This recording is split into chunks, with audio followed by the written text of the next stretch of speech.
Now Pedersen to blast all that. Hit Roro. Diving save. Hart as he flashes across. Briere sets up Carl. Side of the net. Deflected. Score!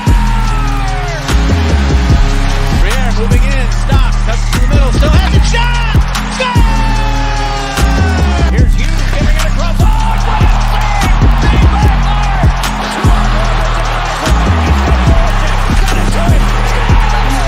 He's an angle. Short-handed mid. He scores! Up top, cruising is Provorov. He scores! Ivan Provorov! What is going on, everyone? Welcome back to the Flyered Up Podcast. I'm your host, Amedeo, Grassia, along with my co-host, as always, Christopher Maher, along with Tyson Quibel. Thank you for coming back to the show. I know you've missed a couple of the past recent ones, but it's always good to have you back. So, everyone, we're always live streaming on the Painted Lines, TTP Sports, and Flyers Fan Mania 93. As always, for people who can't tune into the live stream, it'll always be up on Apple and Spotify, wherever you listen to your podcasts at. So, Chris and Tyson, the Flyers are a 6-2-1 team. How are we going to explain that? How are we going to explain that? As positive as possible. I mean, they're winning games, but like winning is fun. I know I kind of mentioned that in my video last night. Where like, obviously winning games is fun. They've won six of 9, right? But like, the game isn't really enjoyable. Like it is, but it isn't at the same time. I mean, the consistent effort is just not there yet, and I think for the most part they've played in bits of pieces of games, but they just can't get that flow of the game to kind of go in their favor for the most part. I think they've had a few games where they've looked like they've been into it, like that. The shootout loss against Boston is probably their most consistent game of the season, and they lost. I'd say maybe the 3-0 win against Buffalo is probably second, and that's probably it. I mean, I don't really think there's been a game like that where they've kind of had, it kind of ebbs and flows. It's nothing really crazy, but I think for now it's all right because again, you're early in the season, you're kind of just focused on picking up wins. But I think the message AV is trying to send is that wake up, because this is not gonna work going into the second month of the season. And Tice, I want to get your thoughts on the Flyers. Like, since you've been able to watch maybe the past few games or something like that, and like you haven't been on the pod in a while, I just want to get your thoughts on the Flyers, just like their start and just like the way they're playing right now into this 6-1 and start to the season. Yeah, it's funny because I think like if you look at the record, like you said, the record's good, but there's just so much concern that you wonder if it's sustainable, and that's the issue, right? Like you want it to be whatever they're doing, you want it to be sustainable, and they're the worst in possession in the league right now, or at least they were before yesterday's game. I haven't seen updated stats on 5-on-5 possession. Their expected goals is just brutal at 5-on-5. Like unless Giroux's on the ice, like I think something crazy is stat I was looking at the other day. It's like their possession is at like roughly, I don't know, like a 65% or something crazy like that when Drew's on the ice, and it's less than 40 when he's not. So there's this like real difficulty as an organization where you look at that right now and you go, okay, cool. Well, we're 6-2-1. This is awesome. But how much of this is sustainable over, say, another 10 games, let alone the whole rest of the season? And are the Flyers just like getting lucky in terms of puck luck right now? The special teams aren't brutal. Is that more of what's causing like them to continue to stay in games and actually pull out victories? I think it is. But you never know. The funny thing is, I was reminded earlier today of there's one season in particular. I remember when the Ottawa Senators made the Stanley Cup, and then basically the next year, one of the worst teams in the league, and kind of triggered their rebuild. It was, analytically speaking, their possession numbers were brutal for most of that season at 5-on-5, even when in the playoffs. And a lot of people were like, well, this was lucky. And obviously they caved in the next year and completely rebuilt basically. But I mean, the question could be, you have a good goalie, right? Carter Hart. Potentially you could continue with terrible possession stats. You could struggle at 5-on-5 and be dominant for the year. So there's a part of me that says this isn't sustainable. They have to turn it around at 5-on-5 very quickly. Yeah. And redo a lot of their strategic systems, like, some of the switches that they've done starting in the playoffs last year don't seem to be working. I think they need to change that up. But on the other hand, they could also completely buck that trend and actually continue to win games at this rate because of the talent they have, the individual talent they have on their roster. So whether it's the goalie or whether it's Giroux just being insane so far this year, one or the other. Imagine if they just continue to win games just playing the way that they are. Imagine like being a President's Trophy team and you still for some reason get dominated every single game. I mean that's not going to happen, but just like imagine if that were the case. Because yesterday we all know going into the game that it was like the reports were talking about during the practices before AV's press conference before the game, and that Travis Konechny was going to be benched and Sam Morin was going to slot into the lineup. And then everyone started freaking out. Oh, why is AV benching TK? But AV explained it during his press conference that the Flyers 5-on-5 play especially has been bad.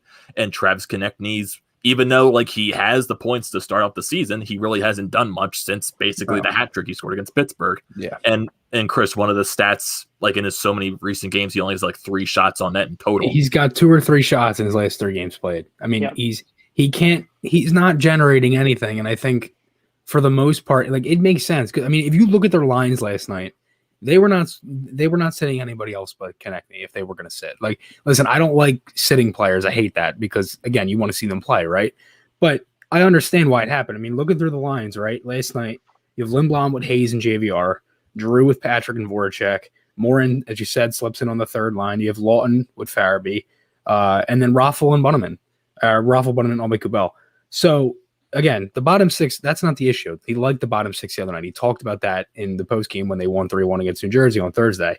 So that's not the issue. He purposely calls out the top 6, and you're not sitting Hayes or Patrick. Why? Because you don't have Couturier. You're not sitting 2 centers, and they've played fine. JVR has been pretty steady for the start of the season so far. I thought he's looked good. You're not sitting JVR. Lindblom, he's looked good for the most part, and he's coming off, the cancer diagnosis and everything. Voracek, I believe, leads your team in points by my memory. Giroux is right up there, I believe, tied for second, and he's your captain. So you're not really sitting anybody else besides Konechny and Amedeo, as you said. Why would they, why would they sit anybody else? Because again, it doesn't make sense. And for the most part, I understand it too, because why would you wait until the losses start to pile on? You might as well do it where last night's game wasn't a dire game to win. You know what I mean? Like, yeah, you want to win, but it's not like, if they lost, they were out of the playoff, trying to out of a spot to try to fight to get back in. So for the most part, I think it makes sense for them to do it last night. And it's not like he was going to be, sat for a long period of time. They already said after the game he was playing tomorrow, and we kind of figured that, right? So I think it makes sense, and I don't mind it. And they won the game. So it's not like it's, a crazy thing. And just like overall going into last night's game, you have Sam Morin in the lineup. Phil Myers comes back into the lineup. So that's a definite boost to the defensive core that has been actually really struggling. Right. And just you see the message in the first period. It takes full effect. Their Flyers they're outplaying the Islanders. Basically, this game you can describe as both teams playing the same styles. The Flyers, they were pressuring the Islanders. They were forcing turnovers, and that's what led to both goals by Voracek and Hayes. Mm-hmm. The Flyers, they forechecked, forced turnovers, and they made the Islanders very uncomfortable.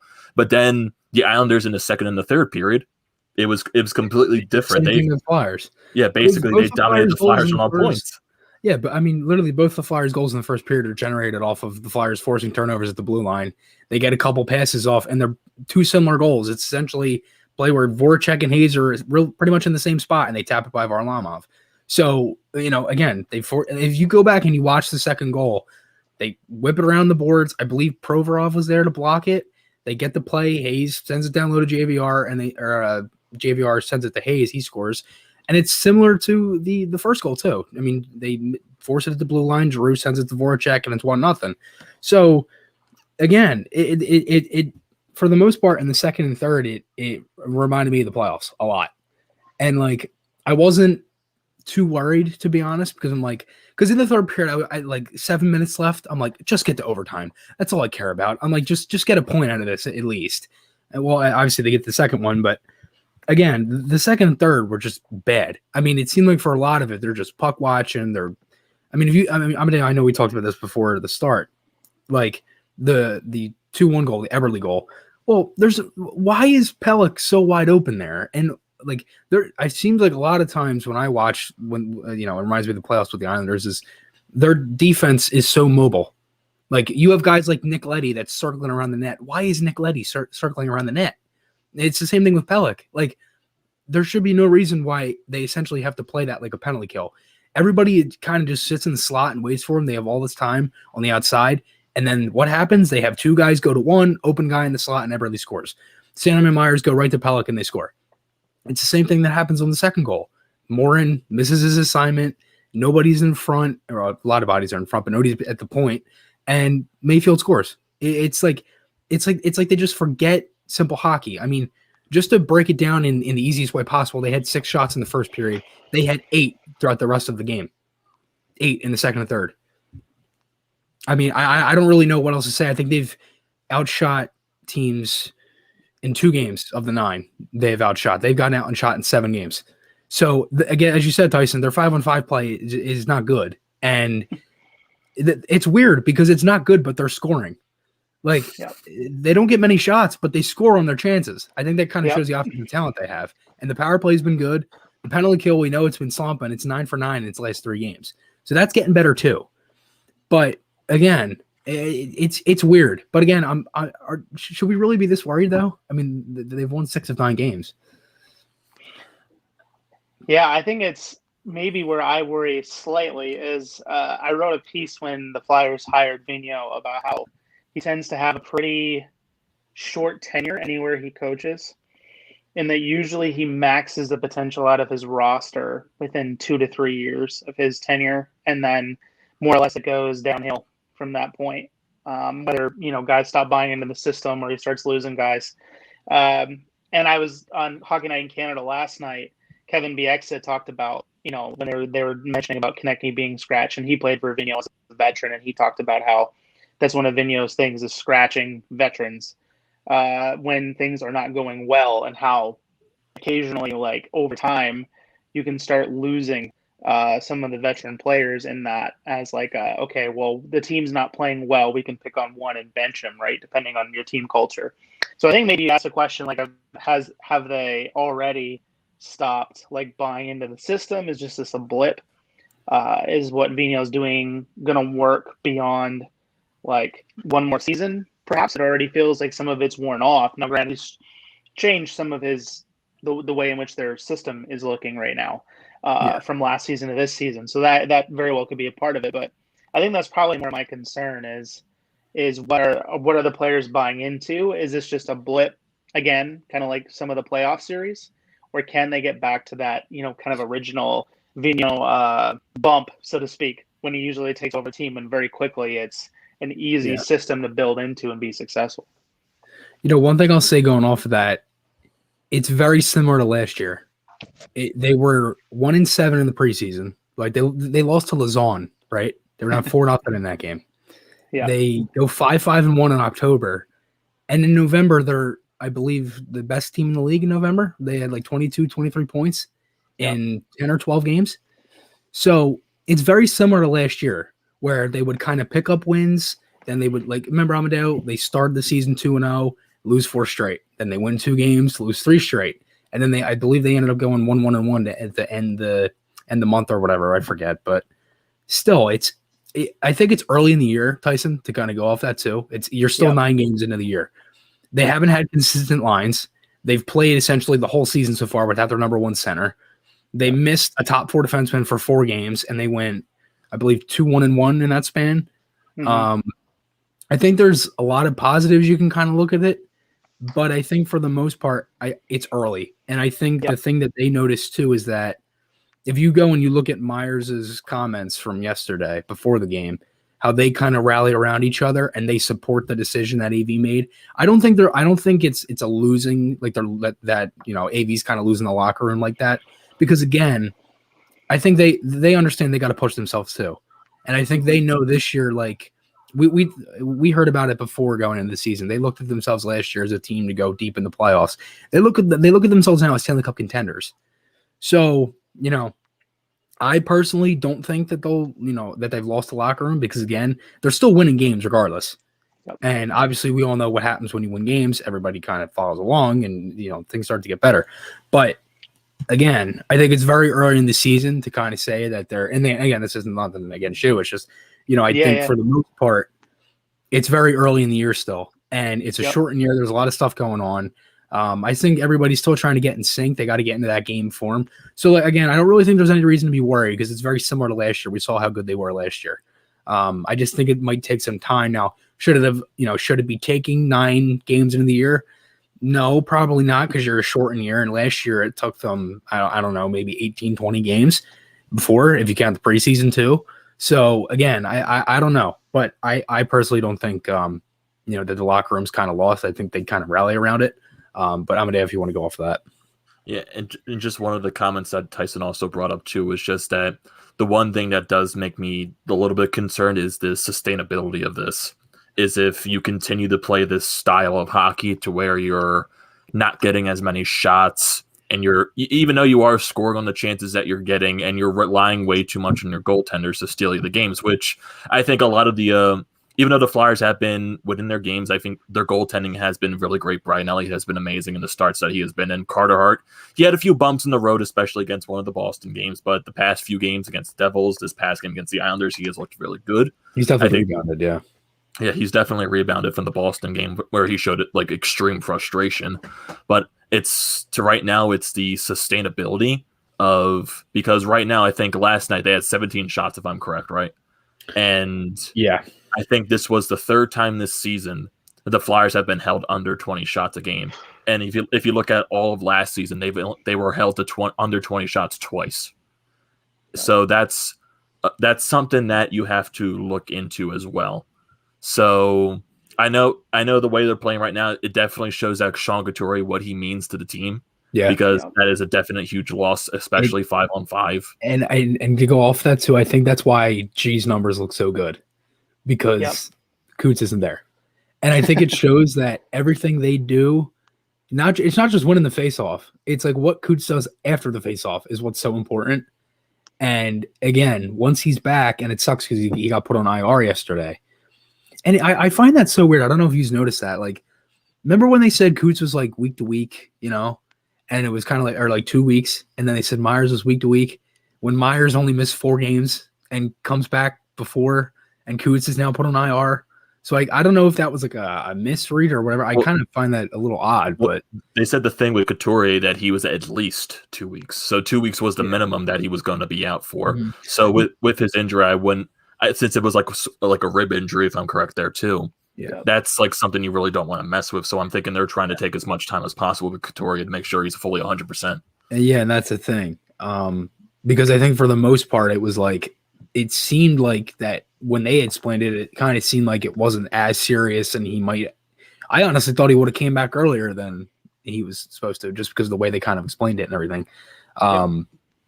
But Myers was different because there was videos of him on Twitter, and it looked like he looked like he wasn't really obviously like taking reps of shots at the blue line. Like, didn't look like he was putting much power on the shots. And he comes back. I believe that was Tuesday, practice on Tuesday before the Devils game, morning skate that day.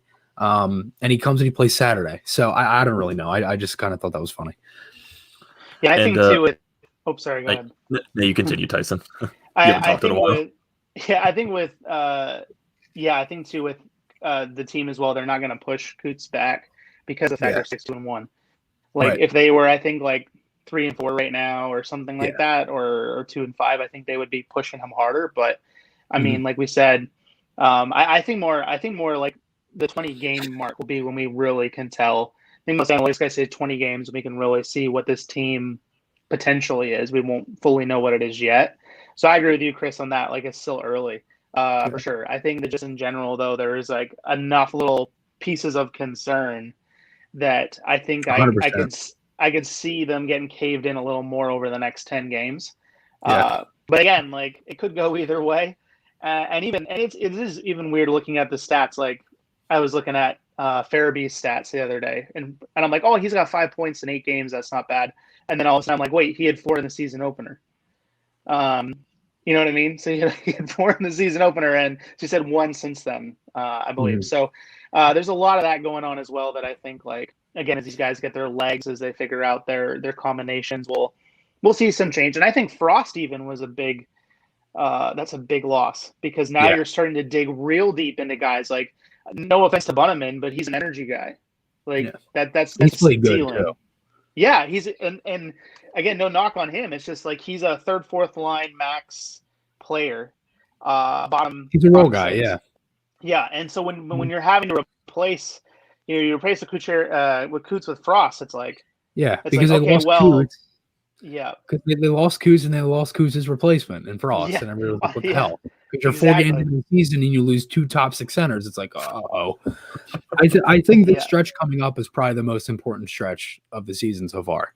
You have the Islanders tonight, Boston on Wednesday and Friday at home, and then you have the Capitals who still have not lost in regulation. I think that's probably going to show you what kind of team this is. And if you think about it, they had stretches like that last year. Remember, before the 9-game winning streak, around that time, you had the home games against San Jose, Winnipeg, home and home against the Rangers, right? And then that was kind of when they won all those games, and it was like, oh my God, like look at this team. And then the pause happened. So I think this is an important stretch. A win tonight would be fantastic.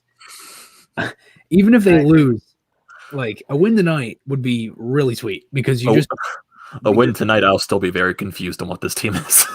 That's the thing. It's like listen, like as I said, they're winning the game, but these can't keep happening where you got to like fight to win games. Obviously, you're not going to play a 60-minute game perfect. But when you have 6 shots in the first period and 8 through the final 40 minutes, that's a little concerning. I mean, I don't know about you guys, but yeah, that's where the question of sustainability comes in. Yeah, and again, I think tonight's going to be different because tonight's going to feel like a playoff game. I'll say this: you have the Islanders, right? They've lost 3 straight. They blow that lead against Washington. They lose last night in a game they 100% should have won, and then you have the Flyers, who, on the other hand, who magically, well, I shouldn't say magically because they still came out and they won the game, but they fight hard, they win the game, and you also got the top 6 kind of coming out, and it's like, okay, let's show up here. TK's back.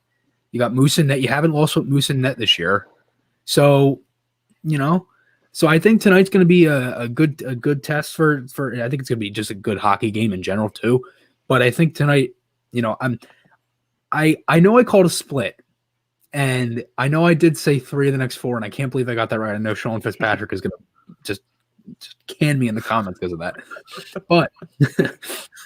But it's funny because I could honestly see them winning tonight, and I know it sounds weird because they haven't played good, but I can, like, knowing them, like they would win tonight. You know what I mean? But also, I have this conversation with Amedeo all the time because it's like. We always say, like, whatever that thing is, it just spells out the word Flyers. We always say that. And there's so many things that just go wrong. And when Lawton scored, he texted me. He was like, of course. Of course. Like, out of all guys to score in overtime, the amount of times since we started this podcast, he's seen Lawton have either a breakaway or do something in overtime. It's just the funniest thing because there's always Lawton gets a breakaway or a penalty shot or whatever. And am I wrong? No, because I feel like he gets so many of them. And I think for the most part, listen, it obviously hasn't been perfect, but I think this, as I said, this stretch coming up is going to be really important for this team. Yeah. And going into tonight's game, for the Islanders' standpoint, do you think they go Varlamov again, or do you think they go Sorokin? I didn't think Varlamov. I thought he was good the other night. Or I thought he was good last night. I don't really blame any of the goals on him. I don't know. I mean, they could go Sorokin. I mean, I'd have to think it's probably Varlamov. It is a back-to-back situation. I'd have to see what the rest of their schedule looks like. Yeah, that's what I would think. They would just, like, with the back-to-back situation, okay, we'll just throw Sorokin in the net. Yeah. Because, I think we'll probably see Sorokin. I could be wrong. Yeah, because they play again tonight, Tuesday, Thursday, Saturday. They got the Sabres at home Tuesday, Thursday, and then the Penguins on Saturday night. So I would assume they probably go. They could go Varlamov tonight and then go Sorokin against Buffalo, but I wouldn't be surprised if they throw Sorokin in tonight. How many games has he played? 2, 3? I think 2. He's played a few. Yeah, he's played a few. Yeah, I know he got smoked in that his opener, right, when he had to come in for Varlamov because he got hurt in warm up. Yep. Yeah, I haven't really seen his stats or anything. Has he looked good, Tyson? Do you know at all, or Amedeo? He hasn't. No. I'm high Yeah. on him too, but he hasn't. He's had a rough start. They just haven't played well in front of him. But the Islanders have had a rough start too. That's been a part of it. Like, I think where I've been wrong, I assumed that they would be a team that would just immediately pick up where they left off, like kind of returning the same team from last year and even most of the year before, of like the Barry Trotz system of just shutting everybody down. And I mean, obviously, they didn't extend to that last night, as you said, only 8 shots through 40, but they just haven't been able to get anything else going as a team. Yeah. And they have struggled defensively. Like, the fact that usually what the Islanders do so well is they make every goalie they put in net look like the second coming of Tony Esposito, like just stopping everything because they take away all high danger shots. But they have not done that so far this year. They've had a real struggle with that. So, so if they put Sorokin in, I think it's more system based being the issue for them right now. They don't have it quite together yet, more so than talent of goalie. But yeah, that's my thought anyway. I kind of like, it reminds me of last year with them because they put it together in the playoffs, but in the regular season they were like fighting for a spot. Yeah, like they didn't really look like they were going to be a playoff team. I think they just kind of put it together in the playoffs. They rallied around it, and that's how I kind of looked at them. Like, I looked at them in two ways. Either there's going to be the same thing as last year in the regular season where they were kind of fighting, or as you said, they were going to just kind of pick it up. I kind of had some other teams in the division kind of fall off, like the Penguins, and they're still playing good with everything that's going on with Rutherford and all that stuff. So I don't really know with the Islanders. I mean, I'm not going to rule them out because, again, it's, with the way they play and things that they can do, I'm not too worried about them. But that thought in my head is like, I don't really know. So I think it could go either way for them, to be honest. Yeah. And like, speaking on some of those teams you were talking about, like one team I didn't expect to be starting the way they did are the Rangers. How about that whole Tony DeAngelo situation, putting him on waivers? I think the Rangers are just too young. I think that's kind of the issue we're seeing here, right? I mean, I'd have to think. I haven't watched really many of their games to say much, but I think they might just be too young. Yeah, I mean, I think they losing Lundqvist, even though it's not necessarily like his play that they're losing. I think some of what you're seeing is they're lacking in the leadership department, like in some ways. And it seems like we're waiting to get official word on some of the D'Angelo stuff, but I've read a few Twitter rumors just circulating from some people in New York, just talking about there being internal issues. So I think that could also contribute to the lack of trust. A lot of young players being inserted. I mean, even their blue line, like their blue line's exciting, like for the future. They have Adam Fox and this Keandre Miller playing, right? Yeah, and he's 20, and there are a lot of people are hiring him. But you got a second-year defenseman playing on your top pairing in Fox, and you have Miller on your second pairing, and then up front you have Kakko, Trouba, right? And Trouba on defense too, yeah, as their main veteran. But up front you got Lafreniere, Kakko, as kind of these two younger, guys that they're relying on, and they've struggled. So I mean, it'll be interesting to see. But I think that they're going to be on the outside looking in again. I don't really see how they're going to turn the corner unless something drastically happens. So, and the way the Cavs have been playing too. Yeah, and I think like with the way we've seen with COVID and COVID protocols, it's really hard to make trades right now. Like even the Dubois Laine trade last week, Laine finally got off a plane in Columbus yesterday. Now he starts his quarantine.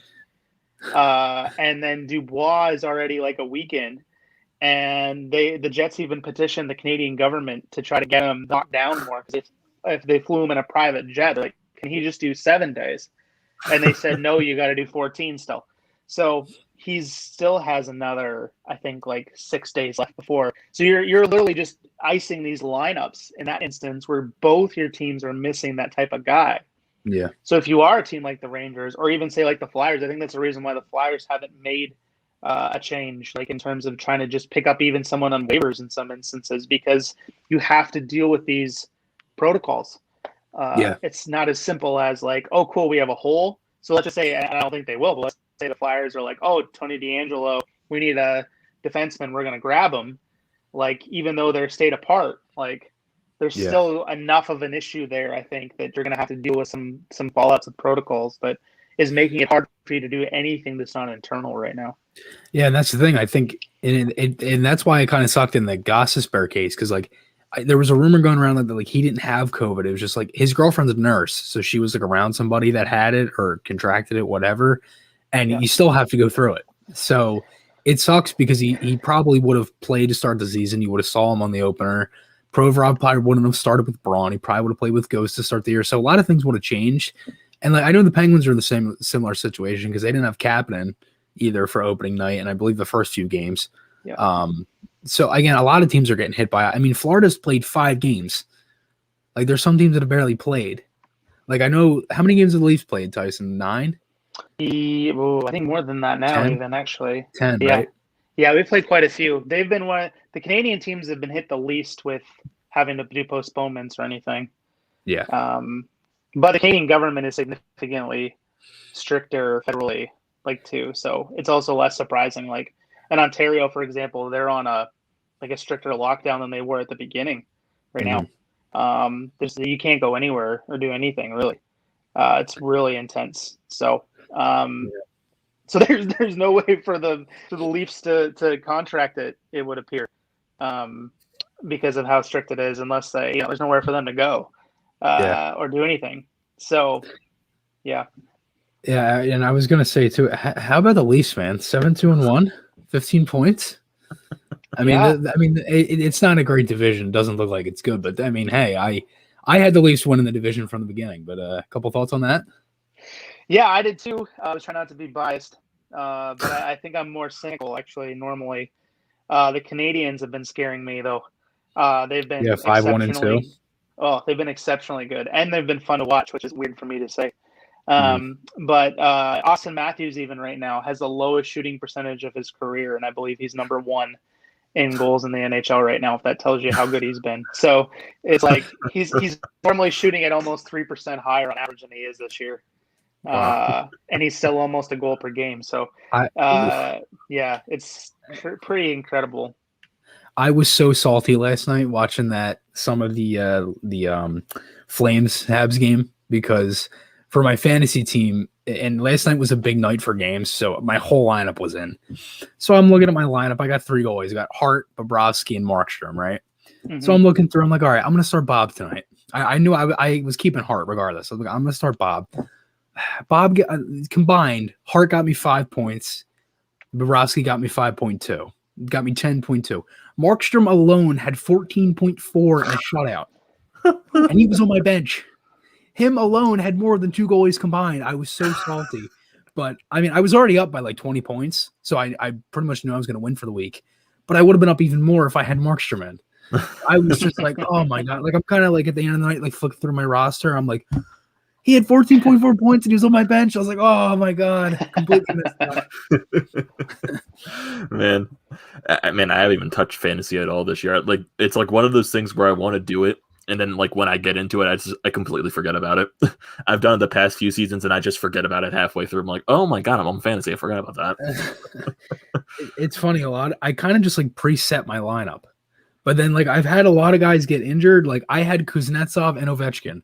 Well, they were out 4 games, so I was like, that's great. Now these guys are going to be on my bench for 4 games, and I ended up losing the 1 week because I had like 3 or 4, maybe even 5 guys that were either IR, out day to day. I'm like, Jesus, I'm just getting hit with the injury bug. And, I think there's still a good amount of games tonight.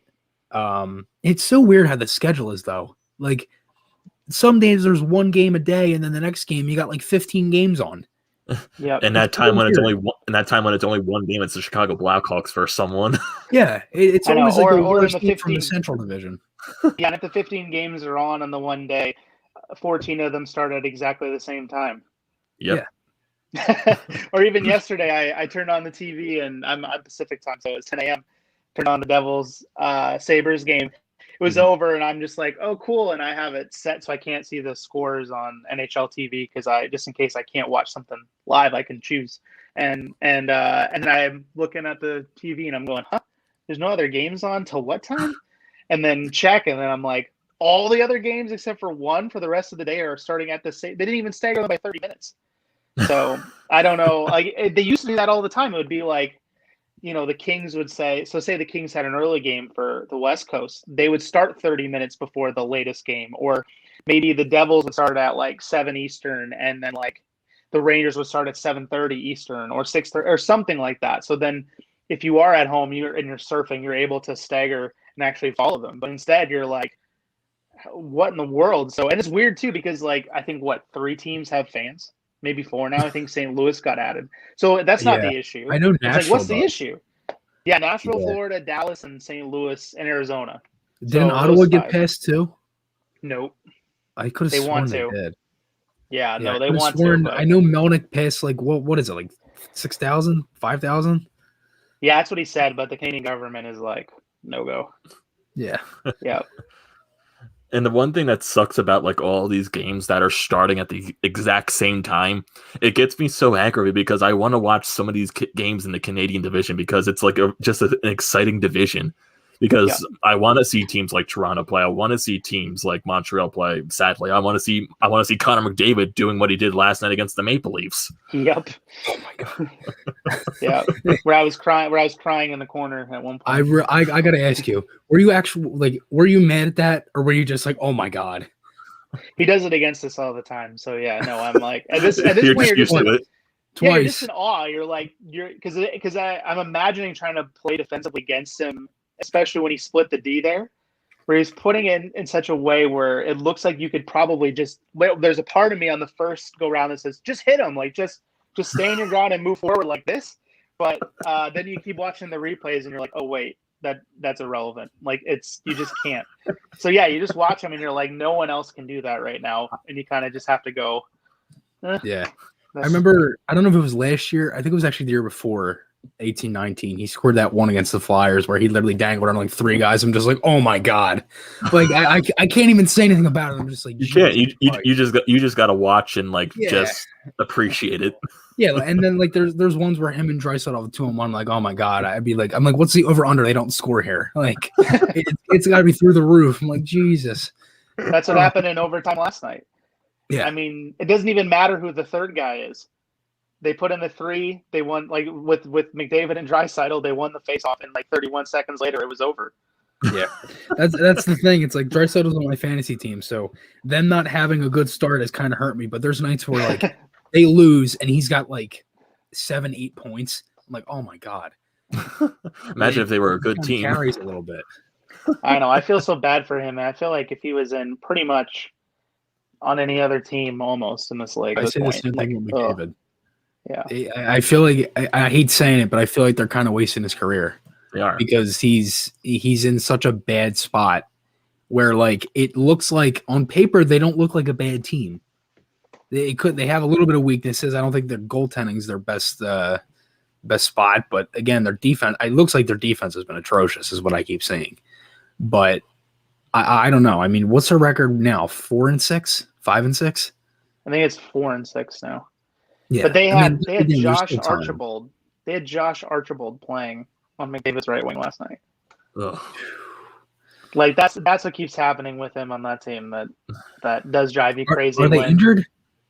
Not that much. I mean, they have other guys. It's just some of it's coaching, I think, but some of it is just, I don't know. It's just weird. I'm like watching McDavid, Archibald, and I don't know, Cassian at some point, and you're just like, oh.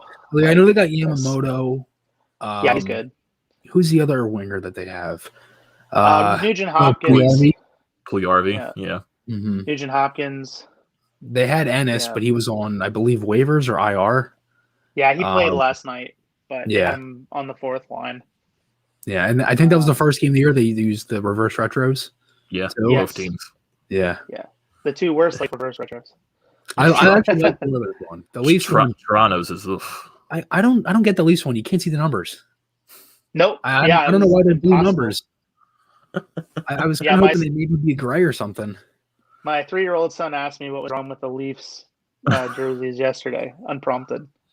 So a lot he of was things. like, "Daddy, what's wrong with the jerseys?" It's like a lot of good things. observation, bud. a lot of things. Yeah. Chuck Fletcher, can you please pull your magic and bring Connor McDavid to Philadelphia? Trade Robert Hagen III, and you'll get McDavid immediately. Okay, Boston's fair. 1 for 1. Hell, Nate Prosser. Nate Prosser is an elite defenseman in this league. Trade him for Connor McDavid. They did that with Taylor Hall and Adam Larson. Yeah, Prosser for Norris. Now, the one thing I want to bring some of the comments into the section because we have a lot of comments in the live chat right now. So Sean Fitzpatrick saying the over-under for the Flyers shots on goal tonight. I'll say 7 shots on goal total for this game. I was going to say, Amedeo, this comment's only been up here for 20 minutes. We also got Dibes saying, what's up, fellas? What's up, Dibes? How you doing? We got Steven here. Steven's always like a consistent member on the pod and also on the Flyers watch parties. Thank you for joining us always, Steven. Glad a coach has the stones to call out TK on his inconsistent play. Yeah, we're all here. We're in agreement that it was the right call to call out the top 6, benching Konechny. And then he says, nip the nonsense in the bud. And then Sean Fitzpatrick says you can torture prisoners on death row, force them to watch the second and third period last night.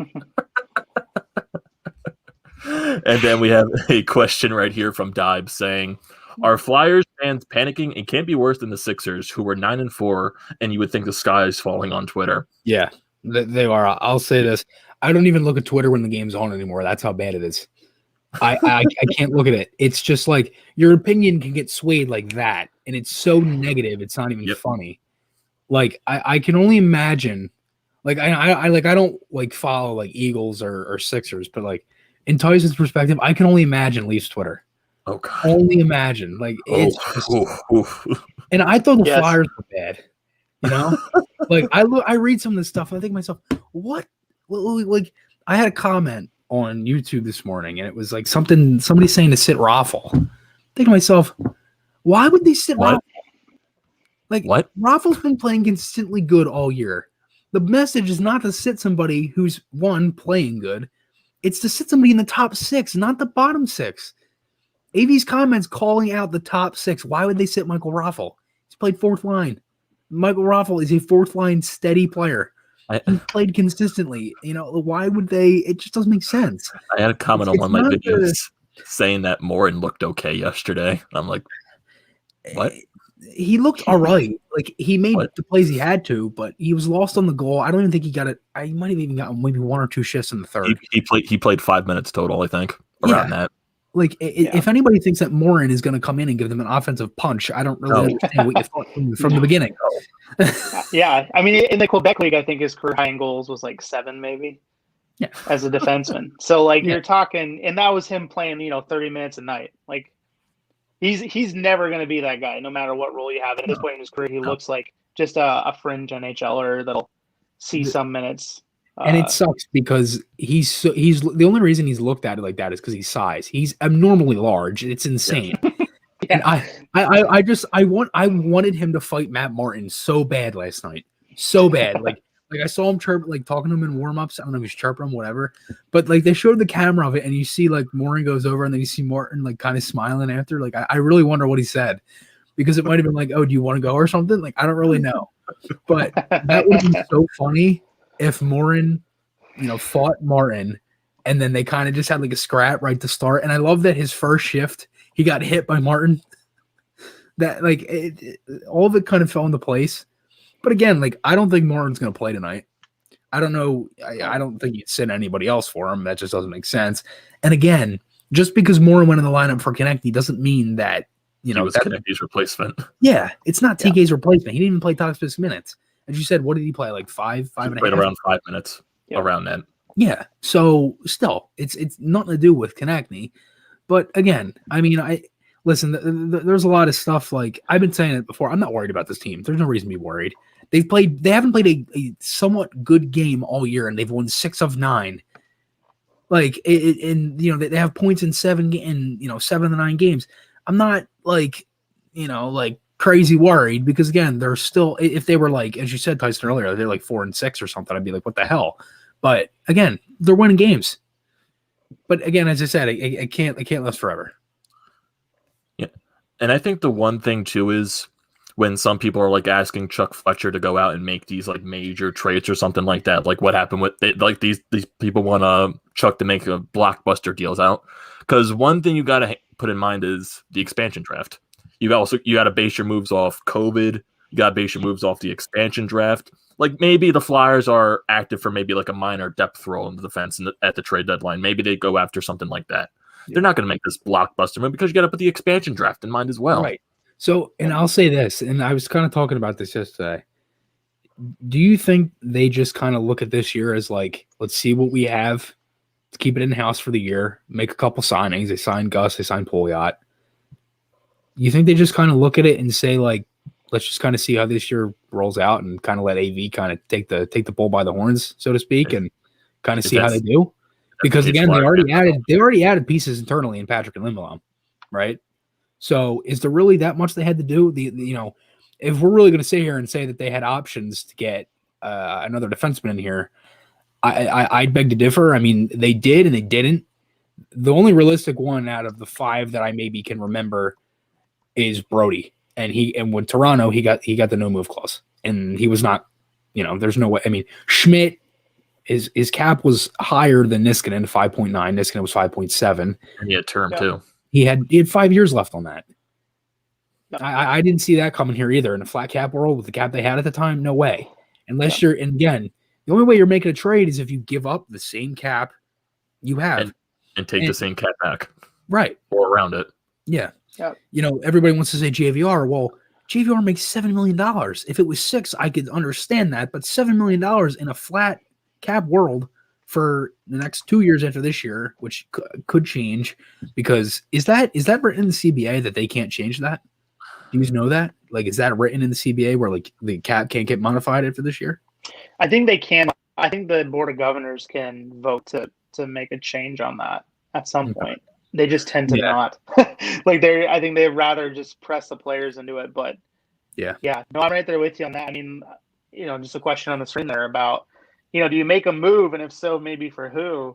That is a perpetual question. Like, I was just racking through my brain, like, okay, you want to make it. I think they want to make a defensive move if they're going to first. I think forward depth is their forte. I thought of a few forwards that are on like cheaper 1-year expiring contracts, like Carl Soderberg on the Blackhawks. He can play in all situations.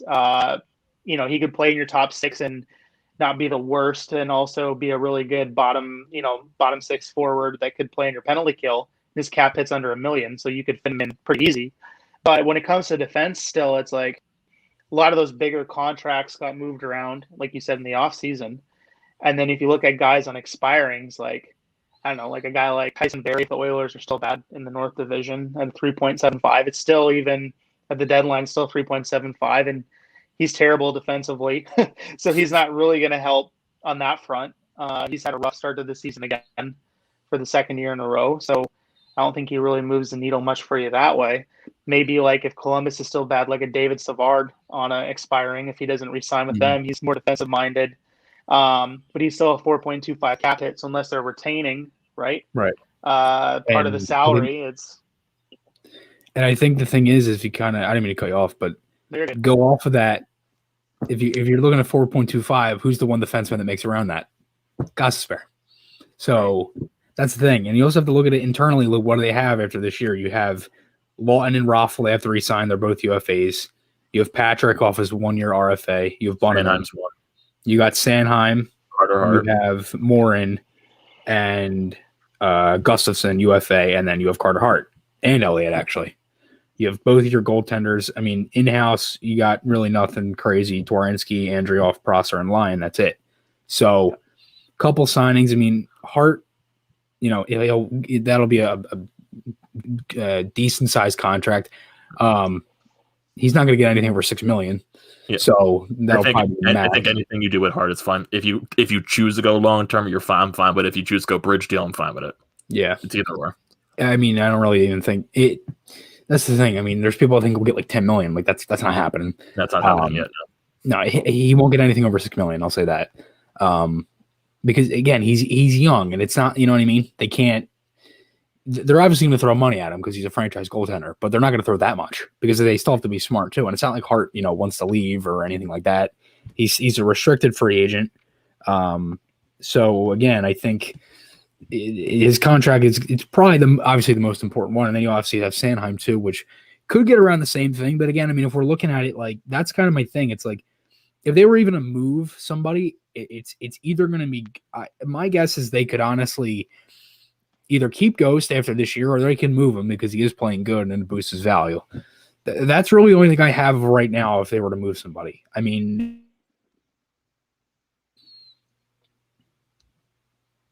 Chris's connection got a little shattered there a little bit. Can you hear me? Or yeah, you're fine right now. Okay. So I think you cut off like on like who they could possibly trade after Ghost, or like I'm assuming you were talking about Sanheim, weren't you? Yeah, I was kind of saying that like for the most, it was weird. Tyson was like frozen for like 2 minutes. I was saying that they pretty much can just really keep everything that they have. I don't really think there's anything else any guy they can really get rid of unless they're looking to move something like that. So I kind of think the roster is set. It's just like, what can you kind of add in-house is my question, but there's also one maybe move that may intrigue me a little bit. Like I know the whole situation with St. Louis and Vince Dunn, it's a little bit of an iffy situation with him. Yeah. So he has a cheap contract. It's like around 1.4, 1.5. He's an RFA and he has 1 year left on his contract. Yeah, the RFA is a little bit, because that's another RFA you have to deal with. But like, what are your guys' thoughts on that? Like, maybe does Chuck Fletcher at the trade deadline go after a Vince Dunn, maybe just to help the blue line? He has experience. He won a cup with St. Louis. Yeah, I mean, I think if he's going to make a move like that, that's the type you make with some potential there, rather than just fill a hole, I think. And on top of that, like, Dunn is better defensively than some of the other options out there, I think. And he is really skilled offensively as well. And he's fun to watch. If you ever watch him, he is fun to watch. Like a good young, like two-way offensive defenseman that can put up points. And like, I mean, he's probably better than Gustafsson defensively.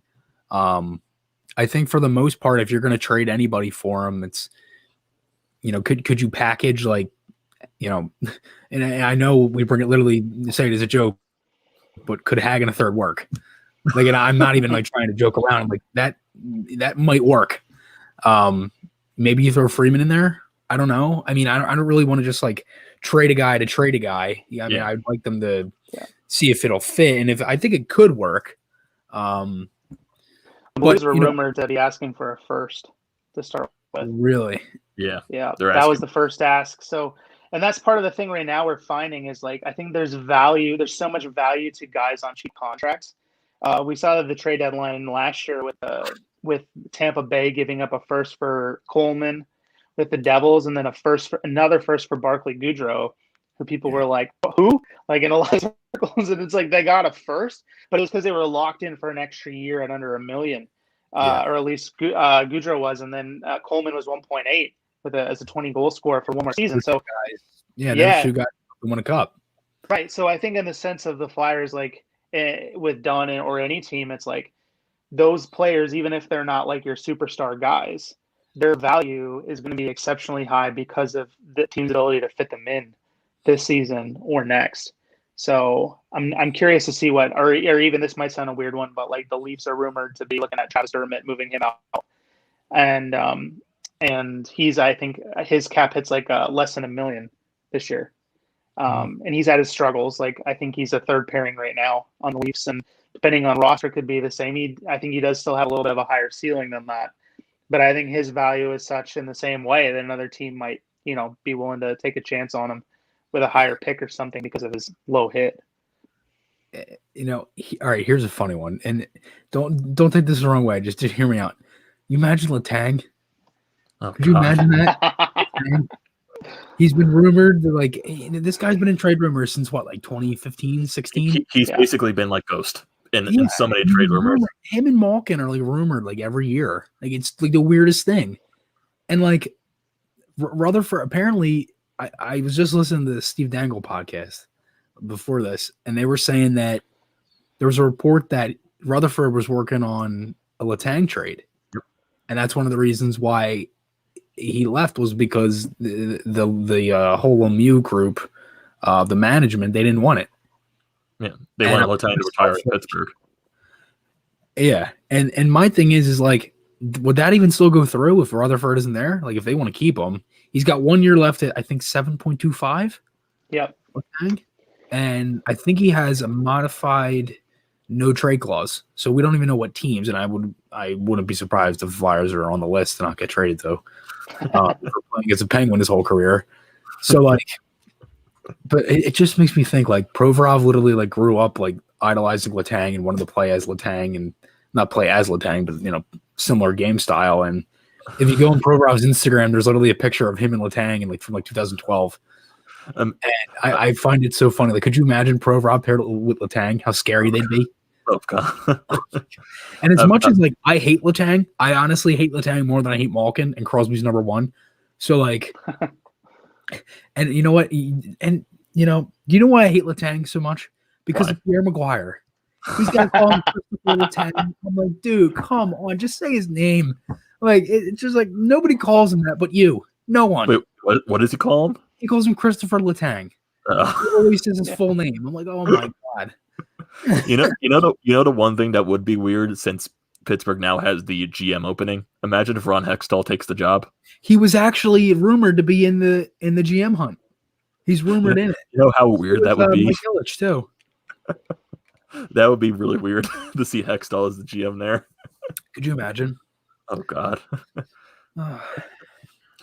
Maybe he'll like force the ownership to go through like an actual rebuild or something like that. Because the Penguins window, that it's closed. They're nowhere close to winning another Stanley Cup for a long time. Yeah. And who knows? Maybe Hextall tries to convince Lemieux to try to go for a rebuild. Could you honestly? Yeah, I was going to say, I don't think that their owners think that they're there though. I think they still think the window's open. I think, because again, I'm not rolling out Crosby and Malkin. I don't think they are either. I'm not rolling out Crosby and Malkin until they're gone. Like I just can't. Because again, I even thought that they wouldn't be good this year, and they're still right there. Yeah, they're pretty. I mean, they're knocking on the door, but they're a couple steps back. So it's listen. I think it's tough with them because they're in a weird spot where like they're young but they're old. Like they look like they have a younger team that looks a little promising, and then they're like kind of don't at the same time. Like they have a good mix of veterans in the leadership and everything. Like obviously Crosby and Malkin, two of the best players ever play, and all that stuff. But like I'm not going to rule them out. I'm just not. If it's Crosby and Malkin or together, I'm not rolling them out. I just can't. Yeah, they just have this weird. I think this is we'll see who takes Rutherford's place, but he was just not great at some talent evaluation in particular, and that's killing them. Like. Even the trade he made with the Leafs in the offseason, a first for Kasperi Kapanen. I was like, huh?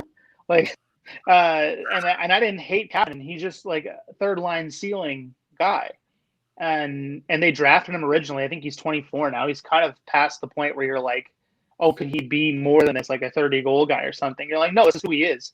He's a fast third line player.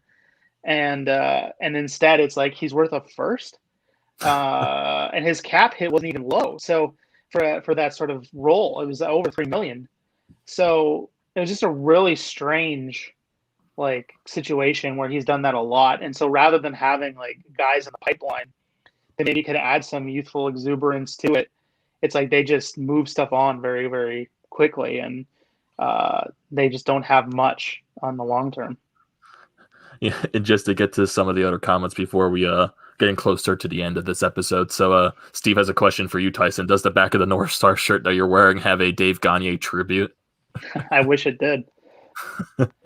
Or Brian Bellows. I really want a Brian Bellows, whose son plays on the Islanders, ironically enough now, Kiefer. But I wish I had Bellows on there. You got Sean saying the Moore and lineup insertion paid dividends last night. Not. Then we have a comment right here from Kevin saying, where were you yesterday, Amedeo? Why wasn't there a Flyers watch party live stream? Wasn't able to do a watch party yesterday, Kevin, but don't worry, there will be a watch party tonight. Always on TPL, YouTube, Twitter, Facebook. Don't worry, there will be one tonight. I had a little bit of a day off yesterday. We all need those. And even if we had a watch party yesterday, you would have saw me fuming watching that second and third period. You would have saw steam coming out of my ears. That's how bad they were. Yeah, ever since that Buffalo one, I think I'm going to join one of those again. I can't. I was so livid after that game. Oh my! And you know what? I like doing them; they're fun.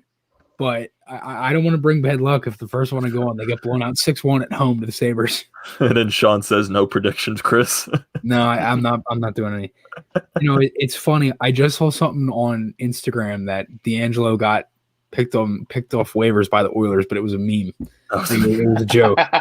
And I was like, oh my God. No, I saw so many jokes on Twitter. Some people were saying he was claimed off waivers by Pizza Hut, claimed off waivers by Olive Garden. I can't see him not getting picked off waivers. I can't. I can't see him I can't see him clearing. It's just weird.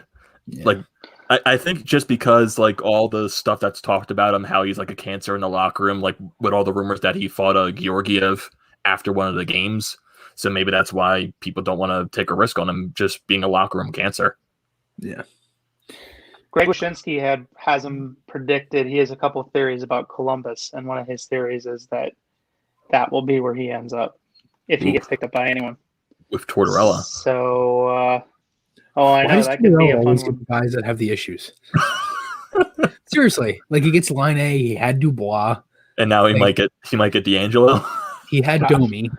I wish HBO was doing a series still on that, like when they used to do for the Winter Classic, like just imagining if that would happen, like 24/7. We could just do D'Angelo Tortorella fights 24/7 at that point. That'd be brilliant. And then we got Sean Fitzpatrick saying, "I'm a liar. I have Nate Thompson in my fantasy roster." No, I don't. No, I don't. I really want to pick up Thompson just to see what he would do. Is he even playing for Winnipeg right now? I think he's hurt.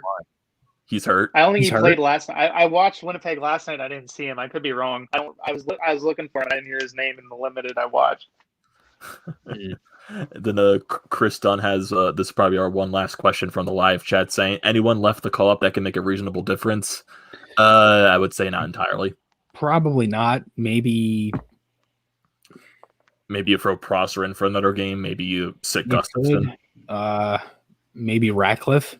I know he's skated the other day. It looks like he's getting healthy. Maybe when he's healthier, I don't know. Maybe Torinsky. I don't really think anybody else, to be honest. I think Butterman is probably your best bet.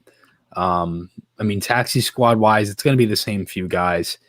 It's pretty much everything we've seen already. Butterman, Prosser, Morin. I think that's pretty much it. Yeah, there's some guys that'll be down in Lehigh, like Wade Allison, Lazinski, like you said, Ratcliffe. But even in those guys, Tyson Forster. I think probably the matter of it is that they're probably not going to move the needle for you much right now, and it's better for them to probably be in the minors at this point. And I'm going to throw you guys this one last question before we end it off. Do you expect guys like after their college season ends this year, do you expect guys like a Cam York and a Bobby Brink to sign their entry levels and maybe go down to the Lehigh Valley and play some games? So, Tyson, let's start with you. York, yes. Brink, no. I think that Brink will probably play one more year, I would guess. They would want that from him, though they may still offer him a contract. But with York in particular, he's on this Michigan team where I think they have 9 freshmen. And of those 9, I think 5 are expected to go in the first round. It's Beniers and Johnson are 2 of them. Owen Power. Yeah, and Owen Power. Yeah, Power. And there's some other guys later on, and so I think the likelihood is, and the likelihood is a lot of those guys may just sign right away too. So he might find himself in a position where he may. Yeah, I could see them doing that, especially after his World Juniors, and I don't know that he'll see NHL minutes. I think you're more likely to see Zamula do that at some point this year, but I think he might end up signing. But I think they'll leave Brink for one more. I could be wrong, but that's my guess.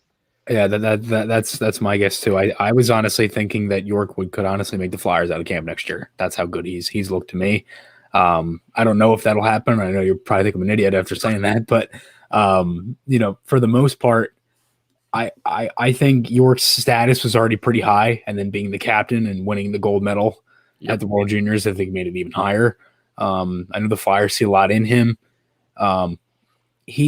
It's funny. A lot of people say he reminds people of Leach with the Rangers, and it's so weird to think. I never saw Leach play, but it's crazy to think that how he's looked at as one of the guys who used to be one of the best defensemen in the '90s.